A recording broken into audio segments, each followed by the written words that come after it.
എൻ്റെ അടുത്ത് എപ്പോഴും പറയാറുണ്ട്, ചേട്ടാ എനിക്ക് ചെവിയിലേലും കുഴപ്പമില്ല, കണ്ണിലേലും കുഴപ്പമില്ല, നടക്കാൻ പറ്റി എണീറ്റ് നടക്കാനോ അതൊന്നും എനിക്ക് വേണ്ട, എല്ലാം പൊക്കോട്ടെ, മുഖമൊക്കെ പൊക്കോട്ടെ, it's not a problem for me. പക്ഷെ എനിക്ക് എന്ന് വിശുദ്ധ കുർബാന സ്വീകരിക്കാൻ പറ്റില്ലയോ അന്ന് തൊട്ട് എനിക്ക് ജീവിക്കേണ്ട ആവശ്യമില്ല.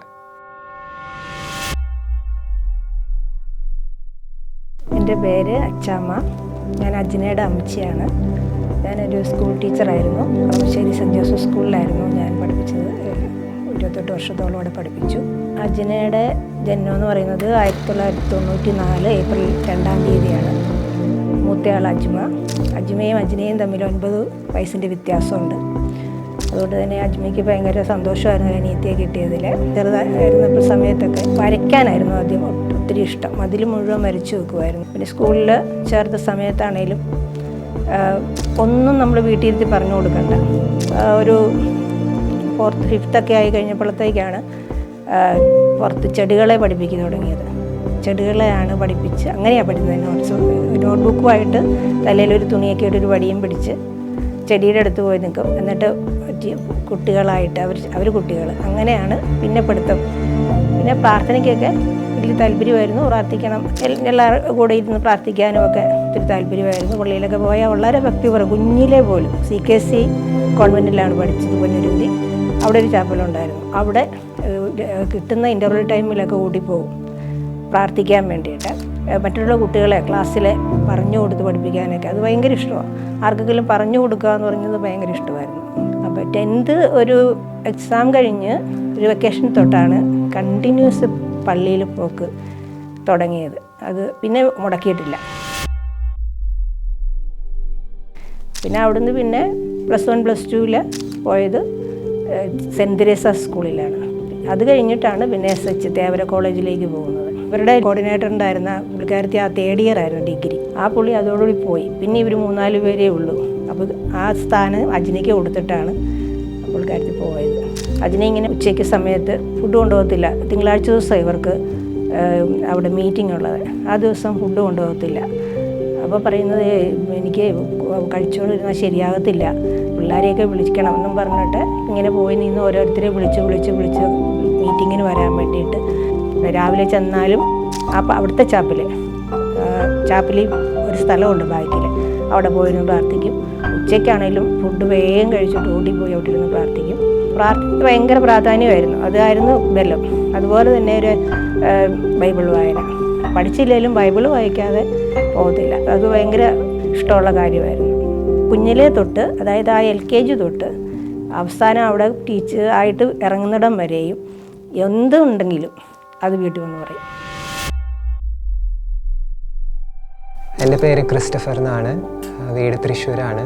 അപ്പോൾ ഞാൻ അജ്നനെ പരിചയപ്പെടുന്ന ജീസസ് യൂത്തിലൂടെ തന്നെയാണ്. അപ്പോൾ കുറേ കാലങ്ങൾക്ക് ശേഷം വിവാഹ ജീവിതത്തിലോട്ട് ഞങ്ങളുടെ പാരൻസ് ഞങ്ങൾ അറേഞ്ച് ചെയ്തായിരുന്നു. അപ്പോൾ അങ്ങനെ എൻ്റെ ഒരു ഫിയാൻസിയാണ് Ajna.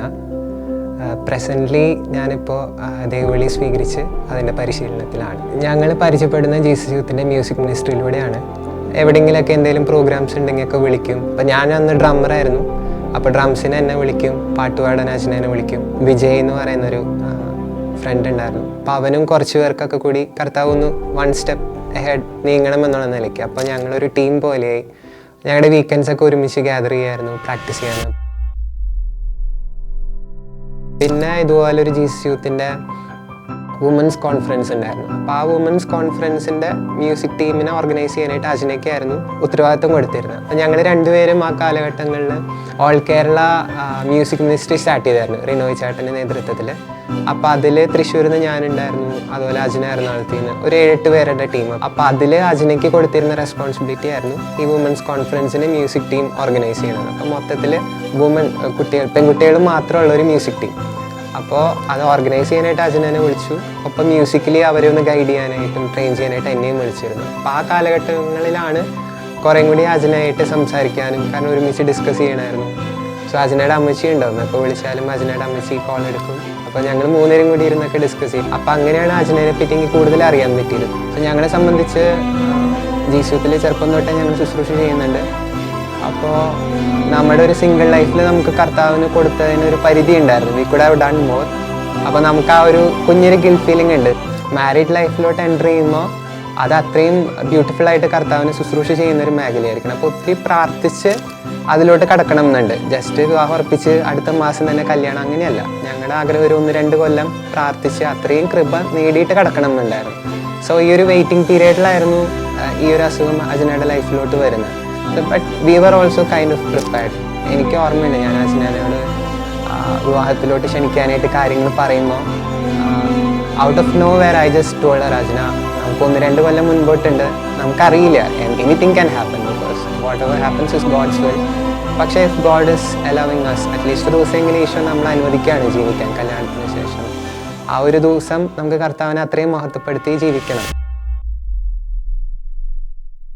Holy mass was not just a part of our life, but it was a heart of our life. അങ്ങനെ തന്നെ പറയാം. ഞാനിത് എവിടെയോ വായിച്ചൊരു ക്യാപ്ഷനാണ് ഒരു വിശുദ്ധൻ്റെ. അത് അക്ഷരാർത്ഥത്തിൽ ജീവിച്ചൊരു വ്യക്തിയാണ് അജ്ന. ഭക്ഷണം കിട്ടിയോ ഇതൊന്നും ആൾക്ക് മാറ്റർ അല്ല, കോളേജിൽ പോകാൻ പറ്റിയോ, ജോലിക്ക് സമയത്തെത്തോ, ഇതൊന്നും ആൾക്കൊരു കൺസേൺ അല്ല.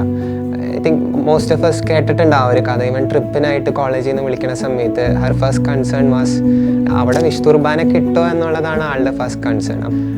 എനിക്കൊരു ഹോസ്പിറ്റൽ കൺസേൺ വന്നപ്പോൾ എനിക്ക് പരിശുദ്ധ കുർബാനയ്ക്ക് പോകാൻ പറ്റാത്തൊരു സിറ്റുവേഷൻ വന്നു. അതെനിക്കും ഭയങ്കര വിഷമമായിരുന്നു. അപ്പോൾ എൻ്റെ മനസ്സിലോട്ട് പെട്ടെന്ന് വന്നുള്ളൊരു ആശയമായിരുന്നു, എനിക്കറിയാം അറിയുന്ന ഒരേ ഒരു വ്യക്തി എല്ലാ ദിവസവും പരിശുദ്ധ കുർബാനയ്ക്ക് പോകുന്നത് അജ്നയാണ്.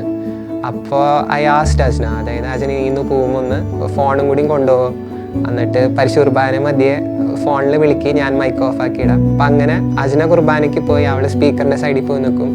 അപ്പം അങ്ങനെ എനിക്ക് വിശുദ്ധ കുർബാന കൂടാൻ പറ്റിയിട്ടുണ്ട്. എന്നിട്ട് ആഫ്റ്റർ ദാറ്റ് ഒരു 2-3 years later when Ajna was diagnosed with cancer, once റൂമിലോട്ട് മാറ്റി അല്ലെങ്കിൽ വാർഡിലോട്ട് മാറ്റിയപ്പോൾ the first thing she ensured is എന്നെ വിളിക്കും.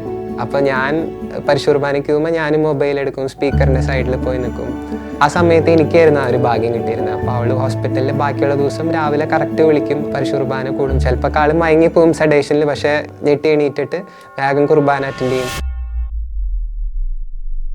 അപ്പോൾ ഇതിനോടിടയ്ക്കാണ് ഈ പല്ലിന് വേദന വരുന്നത്. പല്ല് വേദന വന്നിട്ട് ഡോക്ടറെ കാണിക്കാൻ കൊണ്ടുപോയതാണ്.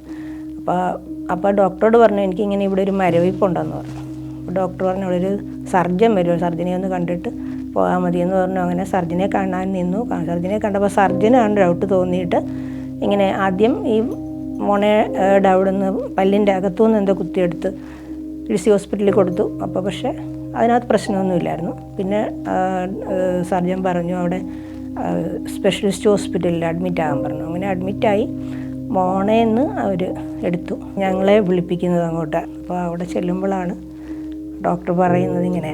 അത് കഴിഞ്ഞ് വീട്ടിൽ വന്ന് അജ്നയോട് പറഞ്ഞു ഇങ്ങനെ നീയാണ് മോനെ എന്ന് പറഞ്ഞപ്പോൾ പറഞ്ഞ് അതിനെന്താ അമ്മച്ചി എനിക്കൊരു കുഴപ്പമില്ല, കർത്താവിൻ്റെ പദ്ധതിയല്ലേ എന്ന് പറഞ്ഞു. ഒരു വിഷമവും കാണിച്ചില്ല. കാലിൽ നിന്ന് എല്ലെടുത്തിട്ടാണ് ഇവിടെ വെച്ചത്. അപ്പോൾ അത് കുഴപ്പമില്ലാതെ കഴിഞ്ഞു. പക്ഷേ ഇടത് കാലിൽ എല്ലെടുത്തിടം പഴുത്തിട്ട് നടക്കാൻ വയ്യാതെ വന്നിട്ട് ഒരു 1.25 മാസത്തോളം ഞങ്ങൾ അമൃതയിൽ അഡ്മിറ്റായിരുന്നു. അതിനുശേഷം കീമോയും ഒക്കെ കഴിഞ്ഞപ്പോഴത്തേക്ക് ഡോക്ടർ പറഞ്ഞു ഇനിയിപ്പോൾ കുഴപ്പമൊന്നുമില്ല, ഇനിയൊന്നും പേടിക്കണ്ടെന്ന് പറഞ്ഞു. പക്ഷേ ഫെബ്രുവരി ആയപ്പോഴത്തേക്ക് വീണ്ടും രണ്ടാമത് അത് സർജറി നടന്നു. വീണ്ടും മെയ് ആയപ്പോൾ വീണ്ടും സർജറി നടന്നു. അങ്ങനെ അപ്പോഴത്തേക്കും ഇതെല്ലാം ഇതായി. പിന്നെ ഒന്നും സർജറിയിൽ ഇവിടെ ഒന്നും പിടിക്കാതായി, അകത്ത് വെച്ചിരിക്കുന്ന ഒന്നും പിടിക്കാതായി, വല്ലാത്ത ബുദ്ധിമുട്ടായി. കൊച്ചിൻ്റെ അതായത് ഒന്നും വയറ് കഴിക്കാനോ എല്ലാം വലിയ പ്രശ്നങ്ങളായി ആ കൂടി. പിന്നെ ഓഗസ്റ്റിൽ ഈ വലത് കാലിൽ നിന്ന് എല്ലായിടത്ത് വെക്കാം, ഇത് ലാസ്റ്റ് ചാൻസാണ്, ഇനി ഒന്നും കൂടെ ചെയ്യാനില്ല എന്ന് ഡോക്ടർ തന്നെ പറഞ്ഞു. എല്ലാവരുടെയും പ്രാർത്ഥന കൊണ്ട് കുഴപ്പമില്ലാതെ ആ സർജറി കഴിഞ്ഞു. അങ്ങനെ ഒരു വർഷത്തോളം വലിയ കുഴപ്പമില്ലാതെ അങ്ങനെ അങ്ങോട്ട് പോയി. പിന്നെ വായിക്കകത്തുനിന്ന് പിന്നെ വീണ്ടും ഗ്രോത്ത് ഉണ്ടായി. അതങ്ങനെ വായിലെല്ലാം ഇവിടെ പല്ലെല്ലാം മൂടി അതങ്ങനെ പോയി. പിന്നെ അത് പുറത്തേക്ക് വന്നു. മുഖമെല്ലാം ഇങ്ങനെ ഉണ്ട പോലെ നിറച്ച്, ചെവിയുടെ കേൾവി പോയി, ഈ കണ്ണിൻ്റെ കാഴ്ച പോയി. അങ്ങനെ പിന്നെ വായെല്ലാം നിറഞ്ഞ് ഇവയെല്ലാം ഇങ്ങനെ നിറച്ച് ട്യൂമറായിരുന്നു. For Ajna it was like യാത്രയ്ക്ക് തന്നെ ബുദ്ധിമുട്ട. അമ്മച്ചി നേരത്തെ സൂചിപ്പിച്ചായിരുന്നു, ആദ്യം കാലുമേലത്തെ ഇത് കോംപ്ലിക്കേഷനായി, പഴുത്തു.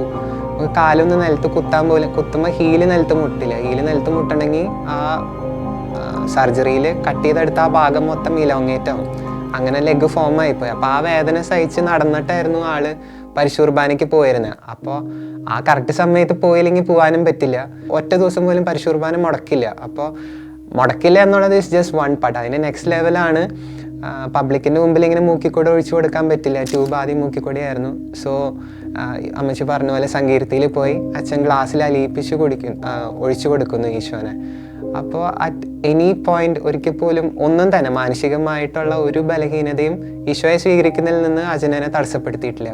പിന്നീട് ഈ ട്യൂബ് നമുക്ക് അധികം കാലം മൂക്കിലിടാൻ പറ്റില്ല, അതവിടെ പഴുക്കും. അപ്പോൾ ഫോർ ലോങ് ടേം അവർ ചെയ്യുന്നത് നേരിട്ട് വയറിലോട്ട് തുളച്ചിട്ടുള്ള ഒരു ട്യൂബായിരുന്നു. അപ്പോൾ അതെന്ന് പറഞ്ഞാൽ നമുക്ക് ഉടുപ്പ് മാറ്റേണ്ടി വരും. അപ്പോൾ ഇതുപോലെ തന്നെ അച്ഛൻ്റെ മുമ്പിലാണെങ്കിലും നമുക്ക് ഉടുപ്പ് മാറ്റി സ്വീകരിക്കാൻ പറ്റില്ലല്ലോ. അപ്പോൾ അതാണ് അമ്മച്ചി പറഞ്ഞ പോലെ ഈ വായലുണ്ടായിരുന്ന ഒരു കുഞ്ഞു പോക്കറ്റാണ്, അത് ഈശോയായിട്ട് കൊടുത്തതായിരിക്കാം, കൗളിൻ്റെ ഇടയിൽ ഒരു ഗ്യാപ്പ്. അപ്പം അച്ഛനെ അനുവദിച്ചു അത് വായൽ ഇടയ്ക്ക് കയറ്റി ഇങ്ങനെ ഒരു പോക്കറ്റ് പോലെ കയറ്റി വെച്ചിട്ട് വീട്ടിൽ പോയിട്ടാണ് റൂം വാതിലടച്ചിട്ട് ഡ്രസ്സ് മാറ്റിയിട്ട് കുറച്ച് നേരം അവിടെ ഇരുന്ന് ആരാധിക്കും. ഈശോനെ ആരാധിച്ചതിന് ശേഷം വെള്ളത്തിൽ അലിയിപ്പിച്ചിട്ട് ഈശോനെ സ്വീകരിക്കുമായിരുന്നു. എന്നെ ഒത്തിരി സ്ട്രൈക്ക് ചെയ്ത ഒരു ഇൻസിഡൻ്റാണ് ഇതുപോലെ പരിശുർബാനയ്ക്ക് അജ്ന അവസാനമായിട്ട് പോയ പരിശുർബാന തന്നെ പറയാം. പള്ളിയിൽ അവസാനമായിട്ട് പോയ വിശുദ്ധുർബാന. അപ്പം അന്ന് അമ്മച്ചിക്ക് അന്നത്തെ ദിവസം രാവിലെ ഭയങ്കര ബുദ്ധിമുട്ടായിരുന്നു, തലവേദനയും ഭയങ്കര ബുദ്ധിമുട്ടായിരുന്നു. അപ്പം അമ്മച്ചി അജ്നോട് പറയുന്നുണ്ട് രാവിലെ, അജ്ന നമുക്കിന്ന് വൈകിട്ട് വിശുദ്ധുർബാനയ്ക്ക് പോവാം, എനിക്കിപ്പോൾ തീരെ വയ്യ, നമുക്ക് വൈകിട്ട് പോകുമ്പോൾ ഇപ്പോൾ റെസ്റ്റ് എടുത്തോളം പറയുന്നുണ്ട്. സോ അവസാനമൊക്കെ ആയപ്പോഴേക്കും അജ്നയുടെ വായ, അതുപോലെ കാല്, ചെവി, കണ്ണ് ഇതെല്ലാം പോയായിരുന്നു. മൂക്കിക്കൂടി ആണെങ്കിലും ശ്വാസം വലിക്ക് ഒരു കുഞ്ഞു ദ്വാരം ഉണ്ടായിരുന്നുള്ളൂ. അപ്പോൾ ഈ സമയത്ത് അഡീഷണലി വന്നുള്ളൊരു ബുദ്ധിമുട്ടായിരുന്നു അജ്നയ്ക്ക് ഓർമ്മ നഷ്ടപ്പെടും പെട്ടെന്ന്, ബ്രെയിനിലെ കെമിക്കൽ റിയാക്ഷൻസ് ഒക്കെ മാറാൻ തുടങ്ങി. അപ്പോൾ ഓർമ്മ നഷ്ടപ്പെടുന്ന ഒരു കാലഘട്ടമായിരുന്നു. അപ്പോൾ ആ ഒരു ദിവസം അമ്മച്ചിക്ക് ഇത്ര വയ്യാത്ത ദിവസം രാവിലെ അമ്മച്ചി ഇങ്ങനെ അച്ഛനോട് പറഞ്ഞു നമുക്ക് വൈകിട്ട് പോകാമെന്ന് പറയുന്നുണ്ട്. അപ്പോൾ അച്ഛനെ അപ്പോൾ തലയാട്ടി. അപ്പോൾ അമ്മച്ചി തിരിച്ച് കിച്ചണിൽ പോയി കാര്യങ്ങളൊക്കെ ചെയ്തുകൊണ്ടിരിക്കുക. അപ്പച്ചന് അതിന് ശേഷം നടക്കാൻ പോയി വന്ന് നോക്കിയപ്പോൾ ഉണ്ട് അച്ഛനയുടെ ചെരുപ്പ് കാണാനില്ല, അമ്മച്ചിയുടെ ചെരുപ്പ് മാത്രം. പള്ളിയിൽ പോകേണ്ട ടൈമുമാണ്, പള്ളിയിലായിരിക്കേണ്ട ടൈമാണ്.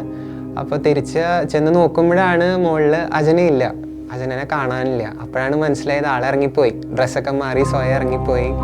അപ്പോൾ അപ്പച്ചൻ വേഗം പിന്നാലെ ഓടി. അപ്പോൾ നോക്കുമ്പോഴാണ് അജന പള്ളിയിലെ ഏറ്റവും ഫ്രണ്ട് റോയിൽ പോയിരിക്കും, ഏറ്റവും അടുത്ത് ഈശോയുടെ അടുത്ത് പോയിരുന്ന് ആൾക്കാരോട് ചേർന്ന് വിശുദ്ധുർബാന കൂടാനാണ് ഇഷ്ടം.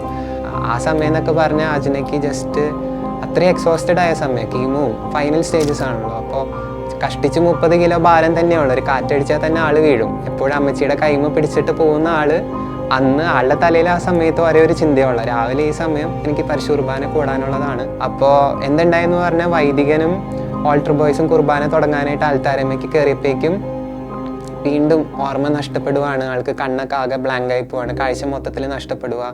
അപ്പോൾ ആൾ അവിടെ നിന്ന് എഴുന്നേറ്റ് നേരെ ബാക്കിലോട്ട് വന്നപ്പോൾ നോക്കുമ്പോൾ അപ്പച്ചൻ ബാക്കിലെ റോയിൽ ഇരിക്കുന്നുണ്ട് കൂട്ടിന്. അപ്പോൾ അപ്പച്ചൻ്റെ കൈയും പിടിച്ചിട്ട് അപ്പച്ചനോട് പറയാം, അപ്പച്ചൻ എനിക്ക് കണ്ണ് കാണുന്നില്ല, എൻ്റെ കൈ പിടിക്കുന്നും പറഞ്ഞ് വീട്ടിലോട്ട് വരുക. തിരിച്ച് ആ വഴി മൊത്തം നടന്നു വരുന്നു. അപ്പോൾ അമ്മച്ചിയാണേലും കയറി വരുമ്പോഴേക്കും കുറേ മോളെ എന്ത് പണിയാണ് കാണിച്ച് എന്നോടൊന്നും പറയായിരുന്നില്ലേ എന്നൊക്കെ ചോദിക്കുന്നുണ്ട്. 7:30, 8 o'clock ഒക്കെ ആയപ്പോൾ അമ്മച്ചി എന്നെ വിളിക്കുവാണ്. എന്നിട്ട് ഇങ്ങനെ പറയുകയാണ്, ഈ കൊച്ചിനോട് ഒന്ന് പറ, നീ വിശുദ്ധുർബാന സ്വീകരിച്ചിട്ടില്ല എന്ന് ഒന്ന് പറഞ്ഞു കൊടുക്കുന്നു പറഞ്ഞിട്ട്.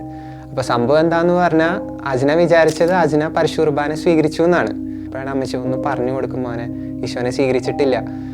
അപ്പം അന്നാണ് അജ്ന എപ്പോഴേലും ഈശോയുടെ വിഷമം പറഞ്ഞിട്ടുണ്ടെങ്കിൽ ആ കൂടെ, കാരണം എൻ്റെ അടുത്ത് എപ്പോഴും പറയാറുണ്ട്, ചേട്ടാ എനിക്ക് ചെവിയിലേലും കുഴപ്പമില്ല, കണ്ണിലേലും കുഴപ്പമില്ല, നടക്കാൻ പറ്റി എണീറ്റ് നടക്കാനോ അതൊന്നും എനിക്ക് വേണ്ട, എല്ലാം പൊക്കോട്ടെ, മുഖമൊക്കെ പൊക്കോട്ടെ, it's not a problem for me. പക്ഷെ എനിക്ക് എന്ന് വിശുദ്ധുർബാന സ്വീകരിക്കാൻ പറ്റില്ലയോ അന്ന് തൊട്ട് എനിക്ക് ജീവിക്കേണ്ട ആവശ്യമില്ല. അപ്പോൾ ഞാൻ പതുക്കെ പറഞ്ഞു കൊടുക്കുകയാണ്, അച്ഛന നീ ഇന്ന് സ്വീകരിച്ചിട്ടില്ല, നീ സമയം നോക്ക്, നിൻ്റെ വായിൽ ഈശോ ഇല്ല, നീ തിരിച്ചു വന്നു എന്നൊക്കെ പറഞ്ഞിങ്ങനെ പറഞ്ഞു. പതുക്കെ ആൾ ആ റിയാലിറ്റി ഓർമ്മ വരുന്നു, റിയാലിറ്റിയിലോട്ട് വരുന്നു. അപ്പോൾ കണ്ണിൽ നിന്നൊക്കെ വെള്ളം വരുന്നുണ്ട്, ഞാൻ പൊട്ടിക്കരയാൻ തുടങ്ങി. അപ്പം എൻ്റെ അടുത്ത് ഇങ്ങനെ ഭയങ്കര വിഷമം, ചേട്ടാ ഈശോൻ്റെ കണ്ണെടുത്തു, ഈശോൻ്റെ ചെവി എടുത്തു, എനിക്ക് നടക്കാൻ പറ്റുന്നില്ല, എനിക്ക് ആരോഗ്യമില്ല, എന്നിട്ട് പോലും ഞാൻ ഈശോയുടെ അടുത്തോട്ട് പോയി. ഇപ്പം എൻ്റെ ഓർമ്മയടക്കം നഷ്ടപ്പെടുത്തി, എനിക്കിപ്പം ഞാൻ എങ്ങനെ ഈശോനെ സ്വീകരിക്കാനൊക്കെ ചോദിച്ചിട്ട് ആ കരഞ്ഞ നിമിഷങ്ങൾ എനിക്ക് നല്ല ഓർമ്മയുണ്ട്.